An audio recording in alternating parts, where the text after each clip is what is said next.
and Titus 1, which argue that it may imply a male leader. So what about counter arguments and alternative interpretations that may not agree with women should not be pastors and teachers? Cultural context. Some argue that the restrictions in 1 Timothy 2 were specific to the cultural context of the first century church, where women were uneducated and untrained.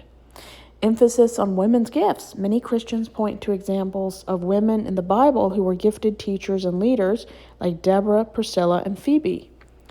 Some follow Jesus' example, where women were in ministry, highlighting Jesus' interaction with women with examples of equality and respect, noting his inclusion of women in his ministry, challenging traditional interpretations. Some scholars and denominations have reinterpreted the relevant biblical passages, arguing that they do not prohibit women from teaching or leading, especially in contexts where they are well educated and trained. I grew up Southern Baptist, fundamentalist. I never heard a female preach.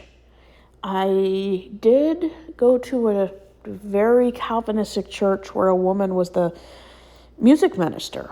And after a year, she was removed due to her gender, and a man was put in her place. So, for those who agree or disagree about women holding senior leadership positions, I don't think there's a wrong or right stance for can women teach and preach. I think it always comes down to education, opportunity, and understanding. As long as a man or a woman is ordained, has the education, knows what they're teaching, and it's accurate, I have no problem with women holding positions of authority. If someone is not qualified, they shouldn't be doing the job. Discriminating against 53% of the population in church that attend, in my opinion, is very sexist and misogynistic. But every denomination has their own rules. I choose not to be part of a religion that sees men as superior and women as inferior. Many men believe it is a grievous sin to endure a woman speaking or having to hear her lead. Anyone who holds these misogynistic views is a threat to women's autonomy. As long as everyone who speaks, teaches, or preaches is educated and knows what they're talking about, I see nothing wrong with who's teaching.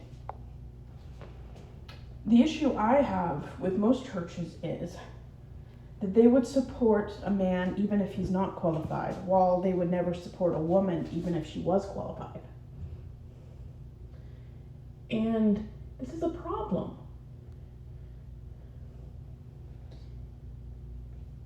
I didn't grow up with females being in charge of men or teaching men.